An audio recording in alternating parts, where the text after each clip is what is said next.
Que Dieu nous bénisse. Ce matin, nous avons un thème très sérieux, très important, parce que le Seigneur m'a mis à cœur d'enseigner ce matin sur l'habillement. L'habillement du chrétien dans l'Église. Même que ce soit dehors, vous voyez que l'habillement compte. L'habillement, c'est une marque qui est sur l'homme, qui qualifie l'homme ou qui disqualifie l'homme. Et c'est pourquoi ce matin, nous, en tant qu'enfants de Dieu, nous devions savoir ce que dit la Bible de l'habillement. Et étant à l'Église, nous devions savoir aussi ce qui nous convient grâce à la Bible. Parce qu'au fait, souvent, quand nous étions dans le monde, nous étions dans les conditions où on s'habille comme on veut et on fait ce qu'on veut. Mais à un certain moment donné de la vie que nous sommes devenus des enfants de Dieu, nous devions être des exemples. Aujourd'hui, dans nos assemblées, on a l'impression que les jours de culte sont devenus des jours où chaque chrétien vient exposer sa richesse matérielle et vestimentaire. Quand vous fréquentez des églises actuellement où il y a des gens d'églises qui sont remplies, vous voyez qu'il y a une concurrence. La parole de Dieu qui devait les réunir pour qu'ils prennent leur conseil de Dieu, pour qu'ils soient préparés sur cette terre contre les événements présents, l'habillement donne actuellement une déviation totale. Et les églises sont devenues des lieux de concurrence, les concurrences d'habits et d'autres choses. Les jours de culte deviennent aujourd'hui des occasions où on porte des costumes très chers, des robes et autres vêtements de grands couturiers. On cherche des vêtements de grands couturiers et on affiche volontiers ces bijoux. C'est-à-dire que on ne va plus dans l'intention de comprendre la parole de Dieu. Et toutes les églises sont confondues à cela, à travers le monde. J'ai fréquenté des églises dans ces derniers temps pendant mon voyage. C'est ce que j'ai vu dans des églises. Et les églises sont devenues des lieux de concurrence, d'habits et de bijoux, plutôt que d'aller prendre le conseil de Dieu pour être formé, pour être enseigné. Et les montres, il y a des montres de qualité, des montres de luxe, bagues en métaux précieux, parfois en or plaqué ou de l'or pur de 18 carats. Ils disent, moi je dois porter de l'or de 18 carats. Au lieu d'aller dans l'église dans l'intention de dire que je vais pour sauver mon âme, je vais pour mon salut, le Seigneur m'a libéré, on dit, on va voir le dimanche prochain, moi je vais payer ce qui correspond aux 18 carats. C'est ça que je vais porter. Des colliers de grand luxe, chaussures de luxe, etc. Il y en a beaucoup. Et la coiffure n'est pas en reste. La coiffure n'est pas épargnée. Et tout ça, j'ai vu dans les églises que j'ai fréquentées. Et ça attriste. Ça attriste vraiment des gens qui ont compris la parole de Dieu. Parce que aller à l'église, ça donne un autre sens, et aller aussi de cette manière, ça donne aussi un autre sens. Parce que ainsi, on se coiffe à la dernière coupe à la mode dans le monde. On ne regarde plus ce qui se passe à l'intérieur de l'église, ce que dit la Bible, mais on se contente et on se compare à des gens du monde, et on veut vivre comme des gens du monde. On se coiffe comme des stars. On veut être comme des stars. On veut ressembler à des stars. Les stars du monde qui incitent des milliers de gens à la prostitution et à l'idolâtrie. Souvent quand on parle de prostitution, on se réfère directement à la vie du désordre que les gens font. Même adorer être idolâtre, c'est être prostitué. Et l'homme est confondu à cela. Et aujourd'hui, le monde va de mal en pire. Et moi, j'ai fréquenté ces églises et j'ai vu que les gens ont laissé la vérité, le chemin qui est le chemin du salut. Et ils se sont complètement engagés dans un combat mondain à l'intérieur de l'église. Nous allons voir dans 1 Timothée 2, verset 10. 1 Timothée chapitre 2, verset 10, nous allons voir ce que la Bible nous dit par là. Qu'est-ce que 1 Timothée nous dit? 1 Timothée chapitre 2, verset 10. Vous avez trouvé 1 Timothée chapitre 2, verset 10. Mais qu'elle se parle de bonnes œuvres, comme il convient à des femmes qui font profession de servir Dieu. Voilà ce que la Bible dit dans 1 Timothée 2, verset 10. Ici, la Bible s'adresse à la femme, mais aussi à l'homme. Parce que hommes et femmes, dites chrétiens, sont dans la même folie. Et ce sont principalement, parfois, leurs pasteurs qui les entraînent dans cette voie de perdition. Et quand une personne n'est pas enseignée selon la Bible, et qu'une personne est enseignée dans la contradiction, c'est un chemin de perdition. Parce qu'en ce qui concerne principalement la femme chrétienne, au sujet de l'habillement et de la conduite, ce que lui recommande d'aborder ou d'adopter la parole de Dieu est la suivante. Tout se trouve dans la Bible. L'habillement de la femme chrétienne, ou que ce soit de l'homme chrétien, comment il s'habille, qu'est-ce qu'il fait de son habillement ou de son corps. Parce que dans un premier temps, il convient de donner une brève définition de ce que la parole de Dieu dit de la femme chrétienne. Ce que la parole de Dieu dit de la femme chrétienne est important. Parce que selon le passage que nous venons de lire, une femme chrétienne est une femme qui déclare respecter Dieu. Si vous avez constaté, quand Jésus est sorti de la mort, c'est aux femmes qui s'est présenté. Et si vous avez constaté, le jour où Jésus devait mourir, celles qui ont plus pleuré, c'était des femmes. Parce qu'il y a là une considération importante. Et dans un foyer, tout se repose sur la femme. Si vous constatez dans un langage courant, mondain, vous n'allez pas entendre, voilà l'homme là qui s'habille de façon, il va là-bas. Oui, c'est la femme c'est pas la femme de gens qui s'habillent comme ça là. Et c'est la femme qu'on voit, parce qu'elle est la base principale du foyer. Les enfants la regardent. Les gens du dehors la regardent. Et donc, la femme, c'est la personne qui déclare respecter Dieu. Cet enseignement s'adresse donc à toutes celles qui ont le souci de respecter Dieu et à toutes celles qui veulent être agréables à Dieu.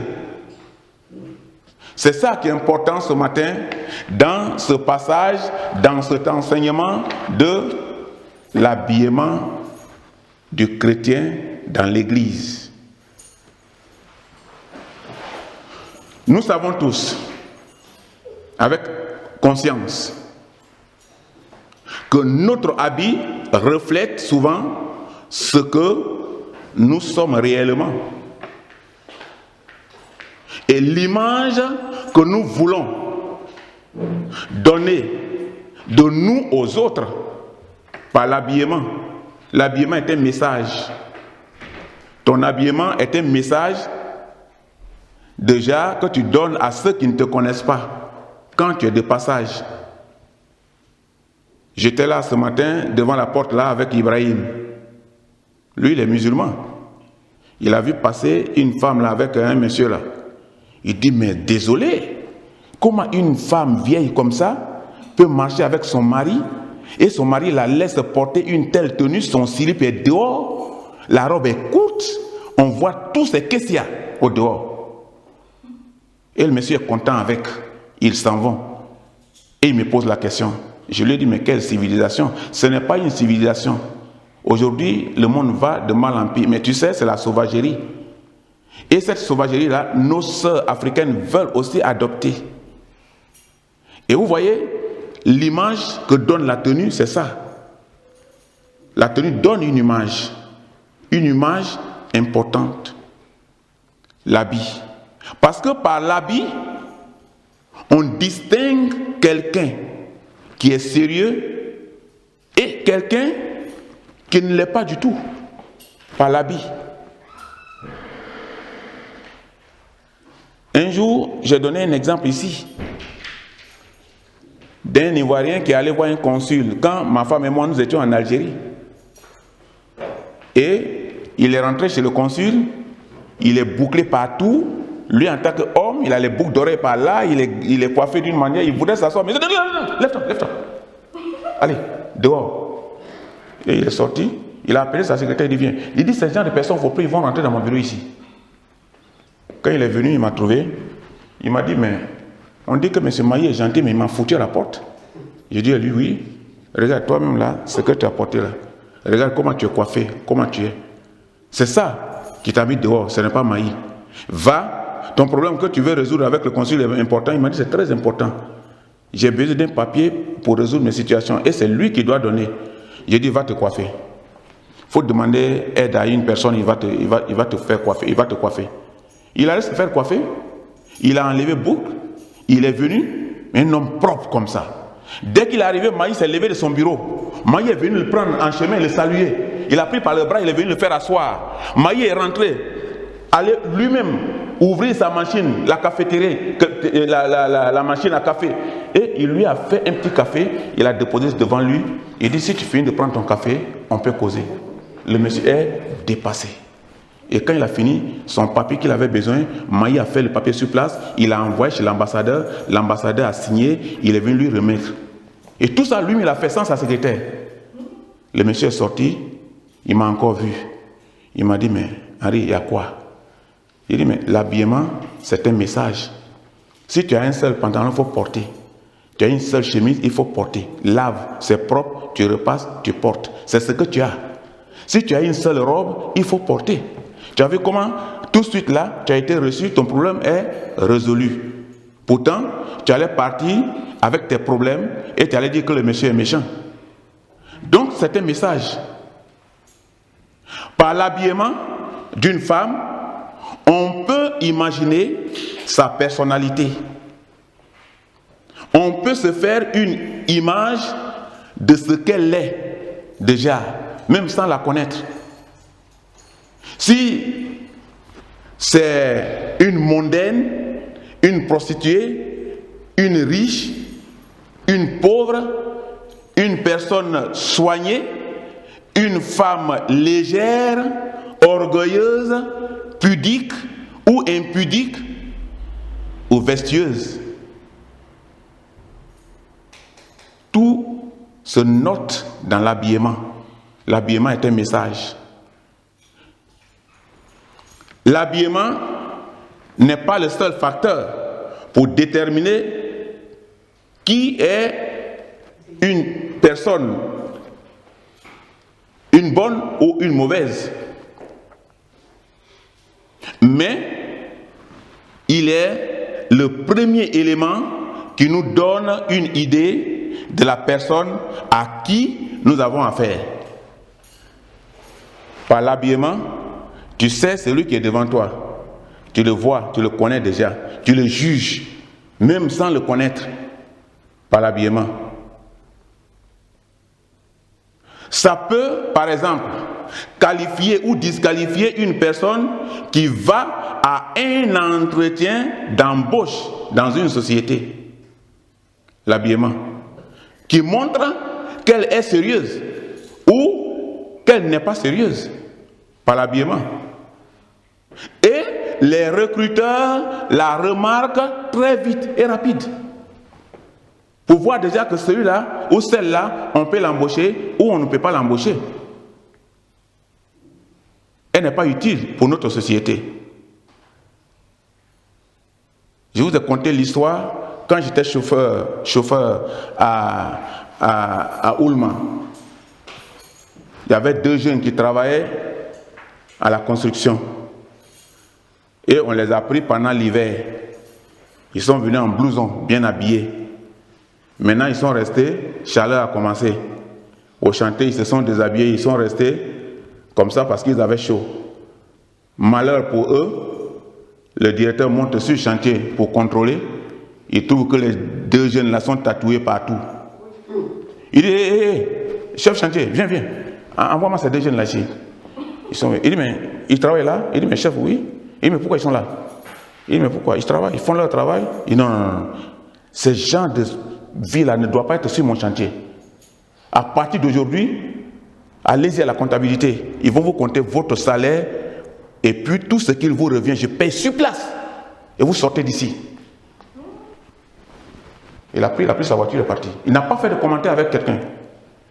Parce que leur vie, leur habillement, leur corps a donné un message qui ne convient pas à l'éducation de ce monsieur-là. Il n'a pas grandi dans ça. Si vous remarquez, tous ceux qui sont tatoués, que vous voyez dans la rue là, aucun enfant d'un riche n'est dedans. À part les gens qui se disent stars, on leur donne de l'argent pour faire présentation des images. C'est de l'argent qu'on leur donne. Et ils acceptent. Ce n'est pas tous les joueurs qui acceptent. Hein. Ce n'est pas tous les stars qui acceptent. C'est les stars qui acceptent cet argent-là, qui font cette publicité-là. Pour que quand on enlève la chemise au terrain, beaucoup de personnes voient pour que ça les intéresse. Mais ce n'est pas tout le monde. Vous voyez Obama, c'est un noir. Et tous les Afro-Américains, presque, sont tatoués. Mais s'il était tatoué, il ne serait pas président de la République. Parce que tout est contrôlé, on regarde et on t'accepte. Depuis quand vous avez vu une Miss qu'on a élue parce qu'elle est tatouée, toutes les Miss sont propres. Elles passent devant un conseil de contrôle de corps. Et on dit, bon, ça marche. Elles sont bien. Et on les accepte avant d'aller à l'examen. Donc ça fait partie de l'habillement. L'habillement, c'est un facteur important. C'est un élément qui donne déjà une idée de toi, une idée de la personne à qui vous avez affaire. C'est ça. Parce que l'habillement en lui-même peut aussi englober, en plus du vêtement, la coiffure, le maquillage, le port de bijoux, le port de chaussures, etc. Et nous sommes dans une telle situation comme ça. Et il y a des gens, il y a des vieilles femmes aidées par le maquillage. Quand vous voyez, le visage est tellement peint avec les poudres anango. Mais quand vous voyez les mollets là, les mollets sont durs, autant de Birano comme ça là. Elles portent des robes courtes et tout le corps est dehors. Vous voyez que tout est tendu. Quand elle parle, le cou là, il y a des nerfs ici qui sont tendus, qui ne sont plus souples comme une jeune demoiselle. Mais et pourtant, elles sont aidées par le maquillage, elles sont là. Et quand une femme doit se marier et qu'elle est aidée par le maquillage trompe parce qu'on dit maquillage, ça dit deuxième visage. C'est une deuxième personnalité. Et quand ce masque-là quitte, arrivé à la maison, quand elle finit de se laver, le mari quitte au travail pendant qu'elle n'a pas mis pommade, elle n'a pas... Hein? Donc c'est ça que j'ai marié là. Le problème commence. Parce que ce qu'il a vu hier, avant de marier là, c'est pas ce qu'il est quitté au travail et puis il a vu là. Et des problèmes commencent. C'est ça le travail du maquillage. Et il y en a beaucoup. 1 Timothée 2, verset 9. 1 Timothée, chapitre 2, verset 9. Nous avons lu tout à l'heure le verset 10.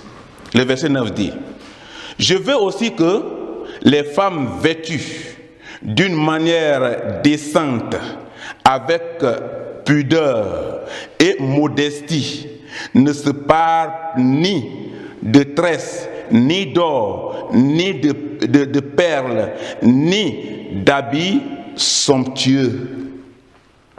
Voilà ce qui est écrit dans la Bible. Chères sœurs en Christ, quand vous devenez une nouvelle créature, vous avez une nouvelle nature. Mettez-vous en pratique cette parole de l'Esprit qui a parlé au travers de l'apôtre Paul. Mettez-vous en pratique. Des images de culte de certaines assemblées aujourd'hui sont tristes. Pour une femme chrétienne, triste. Je suis désolé quand je vois des mères de famille avec des coiffures mondaines. Je suis désolé quand je vois des femmes qui déclarent respecter Dieu, se teinter les cheveux en rouge, vert, jaune, noir. On ne sait plus quelle couleur porte ses cheveux. Quand vous voyez de loin, elle vient, elle est rouge comme ça. Demain, vous allez la voir, elle est noire. Et après, elle a la peinture jaune. On connaît les vieilles femmes blanches ici. Quand tu vois sa première photo, elle a les cheveux jusqu'au dos, même jusqu'aux fesses. Mais quand elle devient vieille, à force de mettre sa tête là dans la machine tout le temps, tous les cheveux disparaissent. Vous voyez, on dirait qu'elle est chauve. Les cheveux sont comme ça sur sa tête. Parce que tout disparaît à cause de la chaleur de la machine. Et on veut ressembler. Et on veut avoir la coiffure comme ça. Je suis désolé quand je vois des femmes qui déclarent vraiment respecter Dieu, se teinter de cette manière. Et il y en a beaucoup. Mais je suis aussi désolé de voir des jeunes filles avec des coiffures bizarres qui sont la création de stars mondaines bizarres que vous ne pouvez même pas comprendre. Dans les églises d'aujourd'hui, on voit de toutes sortes de coiffures, toutes qualités. Des coiffures à étages. En Afrique, là, j'ai vu des coiffures à étages, mais les femmes là, ont travaillé jusqu'à les coiffures là. On dirait en Égypte là, il y a quoi là? Le lieu touristique là. Oui, les pharaons, mais il y a un nom. Tu vois? Et c'est devenu comme ça. Et tu vois ces femmes-là, coiffées à étage. Des femmes qui se rasent à un côté de la tête. Et qui coiffent l'autre côté. Et on dit ça c'est mode. Et on vient, on s'assoit et on dit Jésus est bon, Jésus est bon, Jésus est bon, bon. Et on dit Jésus est bon. Mais est-ce que un tel Jésus dans le monde, mais personne ne va aller à l'église. Les pyramides, coiffure pyramide, coiffure étage, coiffure montagne. Des femmes à qui Dieu a donné de courts cheveux sont fâchées. Mais elles rajoutent d'autres cheveux synthétiques au naturel. Ce que Dieu a donné là, ça ne me ressemble pas, c'est pas bon. Les africaines ou afro-américaines avec des mèches par complexe, on veut être blanc. Et il n'y a même pas 20, tu vois là, elle jette ses cheveux, sa tête tout le temps, c'est elle qui marche dans la rue, elle jette pour rien. Les femmes blanches qui jettent comme ça là, c'est parce que leur cheveux là tellement, c'est trop léger. Donc, quand elle marche là, le vent ramène sur son visage, elle jette. Mais tu vas voir la sœur là, Elle a mis une mèche là, longue mèche comme ça, et puis elle met vers son visage. C'est que jusqu'au soir, son cou là lui fait mal. Et puis après, elle dit non, que je me suis couché là, j'ai mal dormi. C'est pas elle n'a pas mal dormi. Le coussin là est bon. Mais c'est parce que au cours de la journée, tous ces kilomètres qu'elle a parcouru là, même elle est assise au bureau comme ça devant les gens, elle jette la tête. Il n'y a rien sur son visage. Parce que par complexe. Ou pour suivre une certaine mode, pour ressembler à quelqu'un. Des femmes. Ces femmes-là signifient donc à Dieu qu'il ne les a pas bien créées. Dieu m'a mal créé. Dieu là même, il n'est pas bien. Il m'a donné cheveux courts comme ça. Il a omis de leur donner de longs cheveux, selon elle. Hein? C'est ce que Dieu a fait. Ou sûrement, Dieu a fait une erreur dans leur création. Et elles sont fâchées parce qu'elles ont des cheveux courts. Et elles veulent avoir des cheveux longs. Et de même qu'on a étudié ici une fois, qu'un homme court n'est pas satisfait, il veut devenir long, grand de taille. Et celui qui est grand de taille, il dit c'est gênant. Si je deviens vieux là, il faut que j'ai le bâton très vite pour aller, je vais me courber. Moi, je vais devenir court. Et l'homme n'est jamais satisfait. Et on est dans ce système mondain là. Et la Bible nous emmène à vivre selon Dieu. C'est triste. C'est triste de voir des mères et des jeunes filles s'habiller comme des gens du monde, étant à l'église. Elles incitent les hommes au péché, de convoitise, de l'adultère, de la débauche, de la fornication, etc. L'habillement est un message. J'ai vu dans ces temps en Afrique, les femmes qui s'asseyent dans le bus, elles ont des mini-jupes là, en tissu tirant. Quand elles s'assoient, elles tirent, quand elles laissent, tout monte. Et puis, elles plient pour que les gens la regardent. Parce que quand ça est là, c'est normal. Mais quand elle tire en bas, dès qu'elle laisse, tout vient au slip, et puis elle met son pied comme ça. Et les gens qui sont dans le bus la regardent. Et elle s'est dit, ah bon, ça marche. Avant d'arriver à la maison ce soir, moi j'ai fait un bon cinéma ici. Et puis elle a fait un bon cinéma.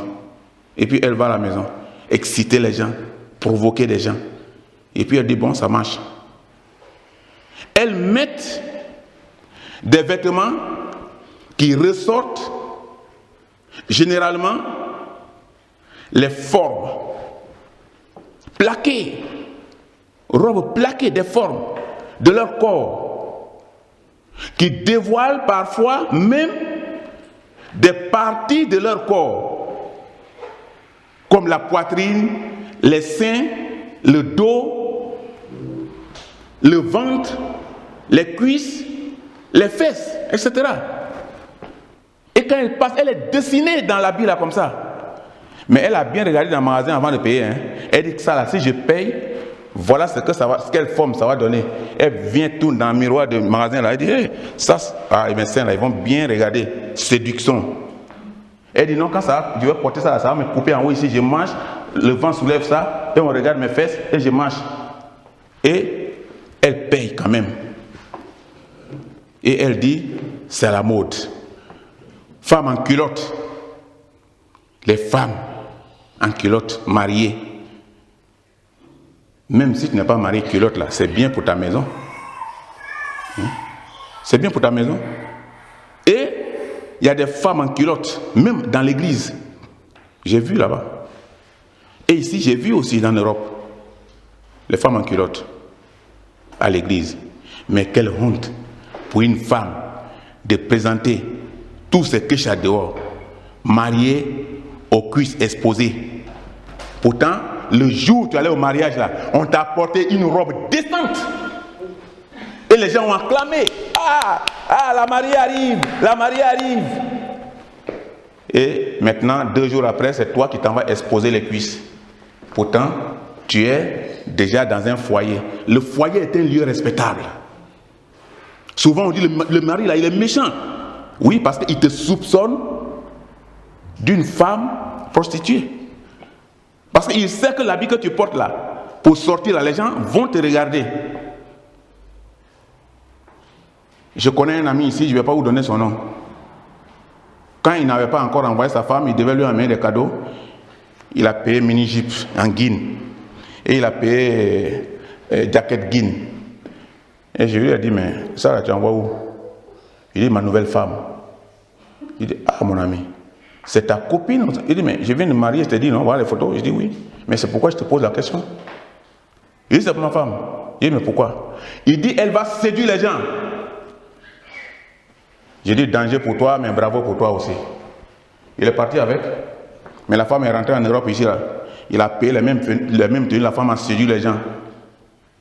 Et les gens aussi l'ont aimé. Et maintenant, lui, il devient jaloux. Il y a divorce. Ils ont divorcé. Parce que tu vas séduire les gens, mais il y a des gens plus forts que ta femme qui vont aussi tenir. Et puis bon, ils vont résister à cette séduction. Et ils vont amener ta femme aussi à séduire. Ils vont la séduire aussi eux-mêmes. Par leurs moyens, par leur argent, par leur milieu. Et la femme est tombée amoureuse. Et le monsieur est jaloux. Ils ont divorcé. La tenue vestimentaire. Que dit la Bible du maquillage aussi aux femmes chrétiennes?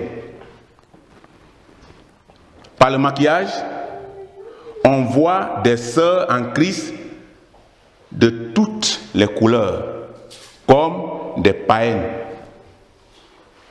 Tête rouge, tête verte, tête arc-en-ciel.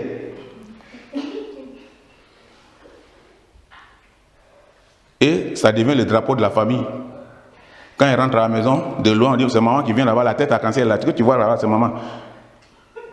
Drapeau de la famille. Et elles sont dedans. Mais beaucoup de sœurs utilisent un véritable arsenal de séduction. C'est devenu un métier, un travail organisé et une méditation de chaque jour. Les faux ongles. J'ai vu beaucoup de faux ongles dans ces temps-là. Ce n'est pas ongle normal. Il y a une fille que j'ai vue habitant dans ces temps. Son doigt là, ils ont coupé un peu par ici. Parce que le monsieur qui a mis là, il n'a pas mis avec la colle qui correspondait à ça. Il a mis une colle qui était plus forte que ce qu'il devait mettre pour que ça lui permette d'enlever. Donc c'est calé. En bas ici, c'est calé là. Donc il fallait qu'on déchire sa peau pour enlever. Faux ongles. Parce qu'elle veut être belle. Les faux ongles. Les faux cils. Ici, là, d'autres coupent les paupières, ce qui permet à la sueur de glisser là et sortir dehors. Et la sueur là rentre dans ses yeux, parce qu'il n'y a plus rien là-bas pour caler. Mais maintenant, d'autres aussi, les yeux là, les paupières là, donc on met artificiel, ça devient long, comme un masque. Et elle est là avec. Quand le mari quitte au travail, elle est là devant la télévision, elle est là, elle met les ongles là comme ça. Et on dit, ah, madame est devenue belle aujourd'hui, hein, parce qu'elle a ajouté quelque chose à son maquillage. Et des femmes comme ça, là, elles ont toutes les mains comme ça. Parce que si elles met en bas, on ne va pas voir. Les mains sont toujours comme ça. Bonjour ma chérie, ces mains sont toujours comme ça. Pourquoi on voit ça mieux? Et elle vit avec, pardonnez-moi, les poudres de maquillage. Poudre en ango pour aider le visage. Elle rentre. Elle passe 1 heure de temps dans la douche. Même quand elle quitte dans la douche, elle vient rentrer dans la chambre. Elle est assise devant le miroir là. Les cheveux qui sont au feu commencent à se griller, ça brûle. Mais elle a peinture là, poudre là. Et elle quitte là, le visage est rouge comme ça.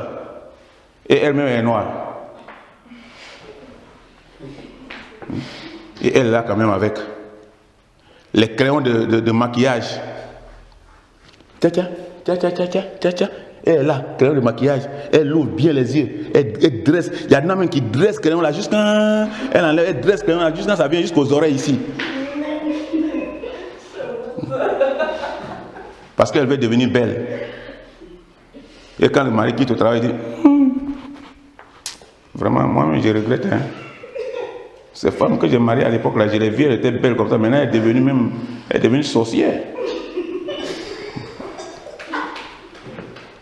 Et le problème là est là. Crayon de couleur. Etc.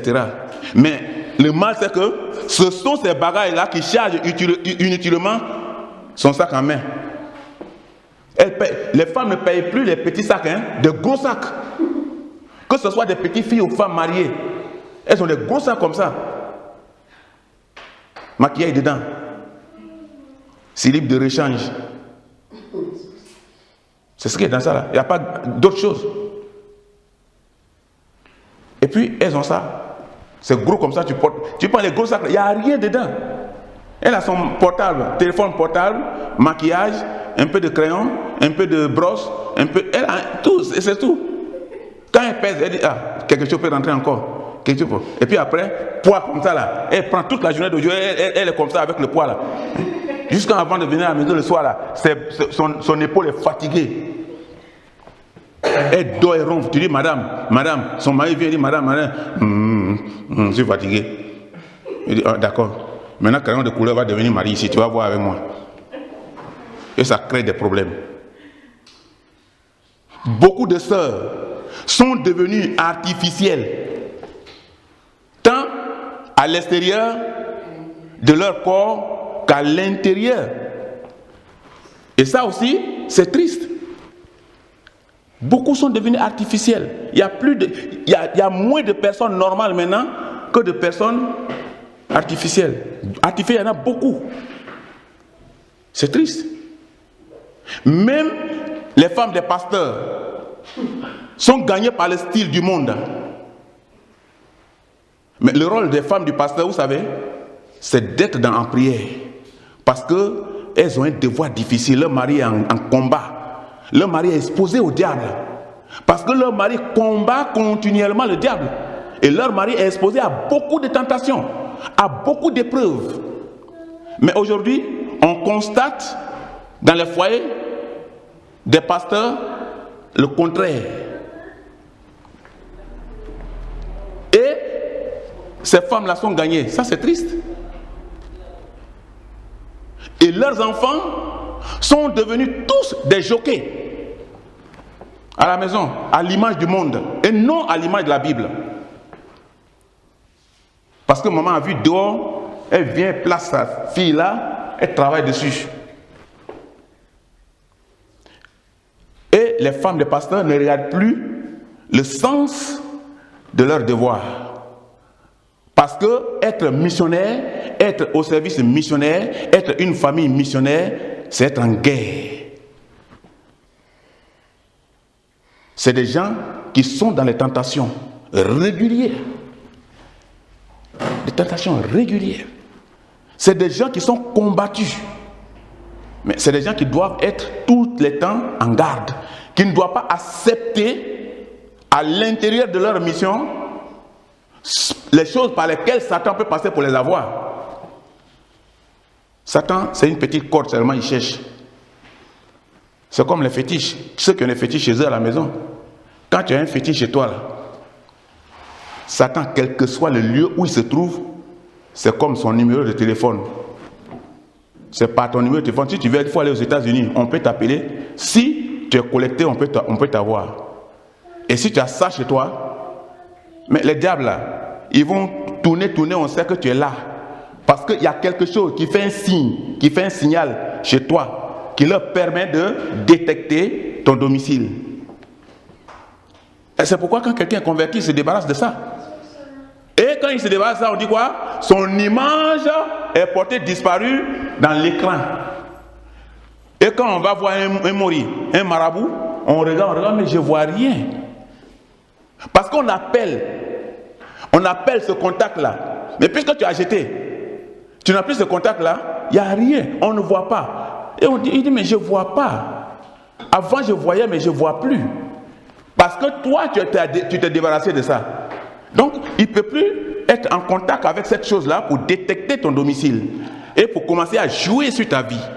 C'est fini, tu t'es échappé. Nous sommes en 2015.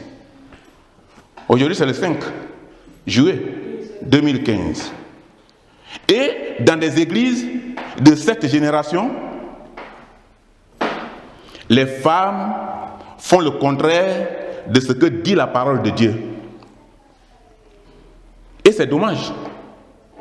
Les femmes des missionnaires ne soutiennent plus leur mari dans l'œuvre de Dieu parce que le monde a renversé leur intelligence. Et tous les foyers missionnaires, sur 100, vous allez trouver 6 femmes sur 100 actuellement. Parce qu'on dit, ça c'était au temps de Christ. Nous sommes dans le modernisme. Le monde a changé. Et on ne cherche plus ce qui inspire. Vous allez constater qu'une femme africaine engagée dans l'évangile en Afrique arrive en Europe ici, un an elle change. Vous allez voir que ce n'est pas le même caractère. Ce n'est même plus la même conduite. Le comportement a changé. Et si l'homme ne continue pas de prier, on parle de divorce. Vous allez voir que sa manière de se vestir va changer. Sa manière de vivre va changer. Sa manière de prier va changer. Mais ce n'est pas l'Europe qui gagne. C'est Satan qui te gagne par l'esprit de l'Europe. C'est ce qu'on appelle un renversement de l'intelligence.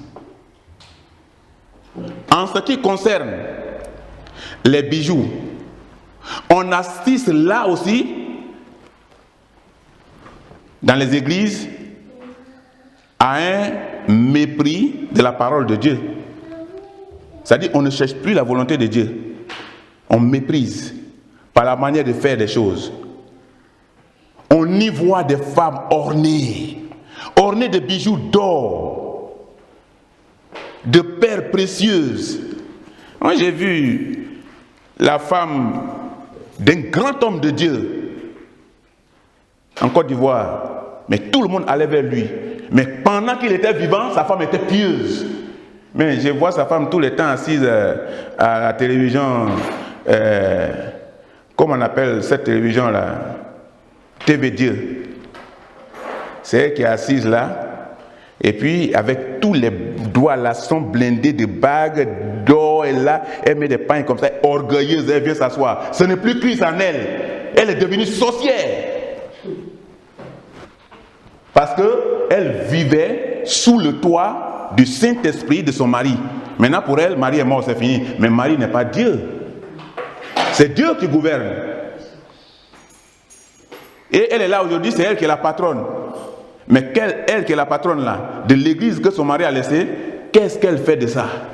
Quelle image elle est en train de donner? Elle a tout changé. Plus elle change par sa vie qu'elle présente, mais plus les brebis changent. Parce que qui s'assemble se ressemble. Et qui se ressemble, s'assemble. Et voilà ce qui est en train de se passer aujourd'hui dans le monde. Et si nous ne faisons pas attention, nous aussi on sera coupables. Et les femmes les plus en vue sont celles qui mettent en évidence leurs bijoux et les plus gros de valeur, leurs bijoux. C'est bijoux qui est devenu aujourd'hui le point principal de je m'en vais à l'église. Le matin, elle se lève, elle ouvre la valise. Elle dit, aujourd'hui là, j'ai un message, j'ai un message, j'ai un message, j'ai un message. Mais ceci vaut aussi pour les vêtements. Parce que dans les églises, on ne met que des vêtements de luxe, des chaussures de luxe. Et le but étant d'être la mieux vêtue à l'église. J'ai vu hier, tenue que je finis à porter là, elle va me voir dimanche prochain. J'ai l'argent, non? Ce qu'elle a porté là, c'est rien. Elle rentre dans le magasin, elle regarde. Elle a porté 100 euros. 100 euros, ça c'est habillé ça. Et puis elle a payé à où? Là. Non, moi je ne paye pas ici. et puis elle s'en va, elle rentre dans des conditions difficiles parce qu'elle a les moyens. Et si elle n'a pas les moyens, elle trouve d'autres moyens pour payer ça. Et le dimanche, c'est elle la première qui arrive. Ou souvent, ces femmes comme ça sont les dernières aussi qui viennent. Elles mettent talons, et puis tout le monde tourne le visage pour la regarder. Et puis elle s'en va s'asseoir. Elle va venir marcher doucement pour s'asseoir là, non, hein? Et tout le monde la regarde. Et puis elle s'en va. Elle est habillée en bijoux. Et la tenue qu'elle a portée là, c'est encore plus classé que celle de Joséphine. Et on dit, ouais, c'est moi. Parce qu'elle veut être la meilleure vertu de l'église. Et certains faux pasteurs, agents de Satan, enseignent à ces fidèles femmes qu'elles doivent s'habiller comme des riches si elles veulent être riches. Et dit, Dieu là, ce que tu veux, c'est ce que tu dois présenter devant Dieu. Il faut t'habiller comme une femme riche. Tu n'es pas pauvre. Un enfant de Dieu n'est pas pauvre. Il faut. Et on excite des gens à vivre au-dessus de la parole, au lieu de vivre au-dessous de la parole de Dieu. Et on vit dans une telle situation. Et on incite les gens à vivre une seule situation. Mais c'est un évangile inspiré des démons. Ça ne vient pas de Dieu. Pourquoi? Parce que la Bible dit, la Bible demande à la femme de s'habiller avec modestie et non avec orgueil. On a lu tout à l'heure, la Bible parle de modestie. Mais dans ce cas-là, ce n'est plus modestie, c'est devenu orgueil. Ces pasteurs ne travaillent que pour leur ventre et égarent ceux qui cherchent Dieu. Parce qu'après, ils s'approchent de cette femme-là. Ils disent, ah, ma vie, toi-même là, c'est bien. Oh. Dieu t'a tout donné. Tu n'as pas un 5 000 là? Voleur. Et elle dit, pasteur, tu veux 5 000 seulement? Tu as besoin de combien? Ah non, j'avais un besoin de 25 000. Mais non, pasteur, il va te donner 50 000 francs. Et le pasteur ne veut pas, il ne peut pas lui enseigner ce qu'elle doit faire. Parce que demain, s'il lui dit il faut laisser, elle ne va pas lui donner 50 000 francs. Donc, ce genre de pasteur, il travaille pour leur ventre. L'évangile de Christ est un évangile de modestie, d'humilité et de simplicité. C'est pourquoi on va à l'église. L'évangile de Christ n'est pas un évangile qui prône le culte de l'apparence extérieure ou l'apparence, oui, extérieure, mais plutôt celui du perfectionnement de notre intérieur. C'est ce que la Bible demande. Dans les églises, dans nos maisons, dans notre lieu de travail, dans la rue, dans quelques endroits où vous êtes amenés à aller ou à être, habillez-vous, mes sœurs, de manière à ne choquer personne. Ni les païens, ni vos frères et sœurs dans la foi. Ne choquez pas des gens par l'habillement. L'habillement est dangereux, c'est un message. Coiffez-vous de manière simple, en utilisant uniquement vos cheveux naturels que Dieu vous a donnés comme voile. Lisez dans 1 Corinthiens 11, verset 15. 1 Corinthiens, chapitre 11, verset 15, la Bible dit, 1 Corinthiens, chapitre 11, verset 15, mais que c'est une gloire pour la femme d'emporter parce que la chevelure lui a été donnée comme voile. La chevelure a été donnée à la femme comme voile. Et c'est pourquoi c'est un honneur de la femme pour porter les cheveux. Mais quand on voit aussi les hommes qui laissent les cheveux aussi jusqu'en bas là-bas, c'est pour ressembler à qui? Bon, aujourd'hui, de loin, on ne sait plus qui est femme, qui est homme, à moins que tu t'approches d'eux. De très loin, l'homme et la femme, ils ont les mêmes habillements, ils ont les mêmes coutumes. Et de loin, tu ne peux pas distinguer. Parce qu'aujourd'hui, même quand tu vas à Condé Aranda ici à Saragossa, tu vas trouver hombre con tetas. Les hommes avec les seins, ils sont pleins. Donc on ne sait plus qui est femme, qui est homme. Ils sont pleins ici. Quand de loin tu penses que c'est une femme, quand tu t'approches de lui, il faut bien le regarder et tu sauras que c'est un homme. Parce qu'il n'est pas aussi content d'être homme. Et il a fait un effort pour être femme. Il est fâché avec Dieu. Donc, contentez-vous de ce que Dieu vous a donné et soyez-en fiers. Ne vous parez pas de bijoux d'or, ni de vêtements luxueux qui dépassent vos moyens, mais soyez plutôt préoccupés par des signes des derniers temps et de votre salut. C'est ça qui est important. Comment le monde va aujourd'hui? Au lieu de gaspiller votre argent pour des choses qui ne durent pas, mais utilisez votre argent pour faire du bien aux membres de vos familles. Si vous faites du bien aux membres de votre famille, ce n'est pas mauvais. On a des parents qui souffrent. Quand vous rentrez au village, vous voyez vos parents qui sont en train de souffrir.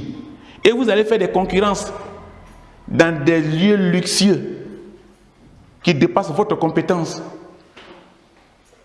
Il y en a, ils ne trouvent pas à manger comme il se doit. Mais ils vivent dans les châteaux. Ils calculent leur salaire. Ils disent, bon, si dans mon salaire là, si j'ai 1200 euros, ou bien si j'ai 1100 euros, ou si j'ai 1000 euros, c'est que je peux prendre une maison de entre 700 et 800. Et ce qui est dessus là, ça peut payer courant. Si je ne mange pas, ce n'est pas la peine, ce n'est pas grave. Et il vit, il rentre dans la maison, lui, il regarde là. Moi, je vis en Europe. Hein. C'est lui qui est le premier à inviter. Hé, Georges, viens, allons voir chez moi. Mais il va chez moi, ce n'est pas pour lui donner à manger. Hein. Georges, il va s'asseoir là-bas, il va s'asseoir là. Il va, même de l'eau, si on a trop donné, c'est de l'eau à boire. Il n'y a rien au frigo. Mamie ne passe pas dans les choses. On se débrouille, on mange. Quand Georges s'en va tout de suite là, on prend le pain, on met le sucre dans l'eau, on tourne, on met dedans, on mange. Et puis, il est tranquille, il est là. Il préfère vivre comme ça, mais dans un lieu luxueux, que de vivre par rapport à ses moyens. Mais pourquoi ne pas aider ses parents avec? Les parents sont en train de souffrir. Les parents sont en train de mourir par des petites maladies. Par manque de moyens, il n'y a pas d'ordonnance. Et la femme ou ses parents que tu pouvais aider là, qu'est-ce qu'elles font? Qu'est-ce qu'ils font? Ils vivent que des produits des anangos ou des petits produits chinois. Parce qu'ils n'ont pas les moyens pour aller à l'hôpital. Et toi, tu les vois mourir. Et tu ne peux pas venir en aide. Mais c'est toi qui as les habits de luxe, qui luttent pour les bijoux. Et tu laisses mourir l'humanité, qui ont plongé la main avec toi dans la même assiette. Tu ne deviens pas Judas. Tu deviens Judas. Et ça, c'est dangereux. Il faut penser à ta famille. Ou quelque chose en reconnaissance à Dieu. C'est bon. Parce que le Seigneur t'enseigne ce qu'il te faut pour ne pas être plongé dans le noir. Chères sœurs, soyez naturelles. Vous êtes belles. La femme est naturellement belle. Il n'y a pas de mauvaise femme, il n'y a pas de vilaine femme. Ça n'existe pas. C'est l'entretien qui fait l'homme, qui fait une personne. Prenez, j'ai vu un monsieur en Côte d'Ivoire qui a pris une femme du Niger. Elle vendait le produit sur la tête. Vous les avez vus une fois? Les femmes qui viennent du Niger, elles vendent les produits, elles passent dans les campements, dans les villages.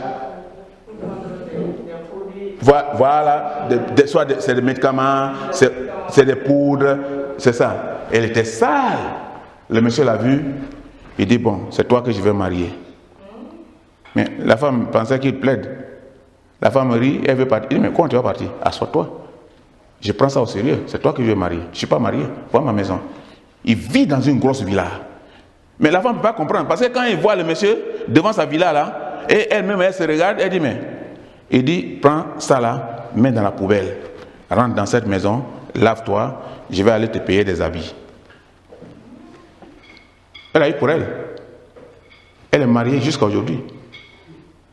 Mais quand tu vois la même femme, si tu voyais sa photo avant, tu ne peux plus la reconnaître. C'est une femme d'un autre milieu, mais elle était belle. Mais pourtant, dans le milieu où elle était vilaine. Sale. Les choses ont changé. Les données de sa vie ont changé. Par de simples entretiens. Vivez naturel, mes sœurs.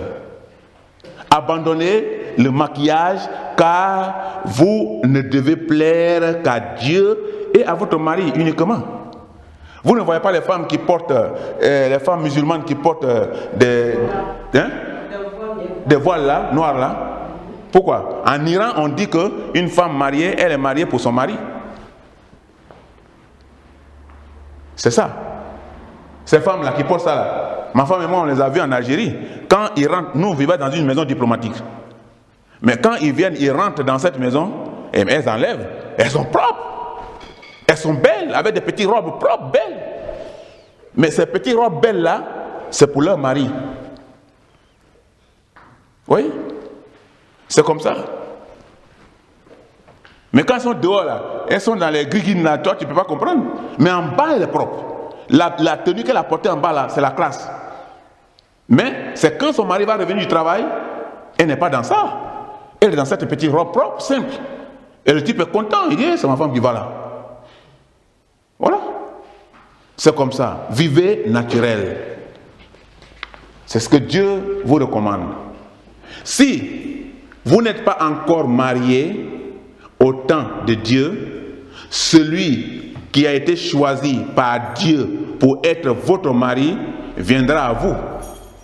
Ou vous à lui, selon le plan de Dieu. Ça arrive. Le monsieur dont je parle tout de suite là, est-ce que cette femme-là savait qu'elle allait croiser quelqu'un dans sa vie devant sa villa pour parler de mariage? Non. Mais le temps de Dieu est arrivé. Dès qu'elle est arrivée devant cette porte-là, Dieu a dit, c'est là que je te programme. Souvent on est pressé pour aller devant les hôtels. On veut se marier devant les hôtels. Marier devant l'hôtel là, de la manière que tu l'as vu là-bas, là, c'est de la manière que ce mariage va se terminer. Tu passes en disant, demoiselle, ça va? Ah, tu es belle, hein? Viens. On ne t'a pas dit de rire, mais quand même. Allons, on prend un café. C'est maman qui m'a envoyé, je suis pressé. Allons, on prend quand même. Mais ma mère m'a envoyé. Sa mère l'appelle au téléphone, elle coupe. Parce que elle a commencé à prendre café. C'est quand le téléphone va fonctionner qu'elle va communiquer. Vivez naturel. Vivez naturel. Chère mère, chère sœur en Christ, soyez simple et naturel. Parez-vous de bonnes œuvres. Parce que votre beauté extérieure est éphémère. Elle ne dure qu'un peu de temps. Mais votre beauté intérieure se renouvelle chaque jour. Et elle dure toujours parce qu'elle est du Seigneur. Et tant que vous serez dans la maison de Dieu, en train de pratiquer la vérité, en train de pratiquer ce que dit la Bible, votre beauté se renouvelle chaque jour. Les femmes spirituelles sont belles. Leur visage reste toujours brillonnant. Vivez naturel. Nous allons faire un dernier verset. Dans Proverbe 31, verset 30. Proverbe, chapitre 31, verset 30. Et vous voyez, si quelqu'un trouve Proverbe 31, la personne peut nous lire ça. Proverbe 31, verset 30. Voilà. Proverbe chapitre 31, verset 30. La grâce est trompeuse et la beauté est vaine. La femme qui craint l'Éternel est celle qui sera louée. C'est ce que la Bible dit. Que les païens ne vous reconnaissent pas comme étant les leurs. Voilà ce que la Bible dit. Parce que quand eux, ils vous reconnaissent comme les leurs, ça veut dire que vous n'avez pas changé. Ça veut dire que vous êtes comme eux. Puisque vous leur appartenez, vous êtes les mêmes choses. Mais ils doivent vous reconnaître comme transformés, c'est-à-dire séparés d'eux. Mais comme des femmes vertueuses, des femmes de valeur précieuse et de valeurs ayant des valeurs chrétiennes, soumises à Dieu, qui ne cherchent pas la vaine gloire humaine. Cherchez la gloire de Dieu. Vous avez une valeur devant le Seigneur. Que dans l'assemblée des saints, c'est-à-dire dans les églises, dans les milieux chrétiens, où que vous soyez, on loue vos mérites. Et ainsi, soyez des modèles pour vos enfants et pour la génération après vous, comme étant des bons disciples de Christ. C'est ce que la Bible vous demande ce matin. Et qu'au jour de la remise des récompenses, Dieu vous récompense pour votre peine, parce que vous avez accepté de vous retirer de tout ce qui pouvait vous emmener dans le monde pour vous faire présenter comme des belles femmes selon le monde. Mais vous n'êtes plus là. Et vous avez pris la peine de changer, d'accepter les conditions de Dieu qui ont été peut-être un poids pour vous, mais en vous transformant de la manière dont veut Dieu. Et Dieu va vous récompenser. Prenez donc la peine de chercher et d'aspirer à ce qui est éternel. Et n'offrez pas de culte à ce qui est là aujourd'hui, mais qui va disparaître demain. Toutes choses que nous sommes en train de dire là, ça va disparaître. Soit c'est toi qui vas laisser pour partir, ou c'est toi qui vas te laisser pour partir. C'est lui qui va te laisser pour partir. Il y a ça. Si tu meurs aujourd'hui, tu as tout laissé. Tu es parti.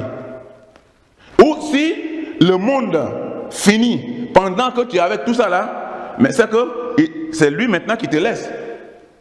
Parce que maintenant tu seras dans une condition où tu ne seras plus en contact avec tout ça. En conclusion ce matin, la beauté intérieure dont parle la Bible, dont parle Dieu,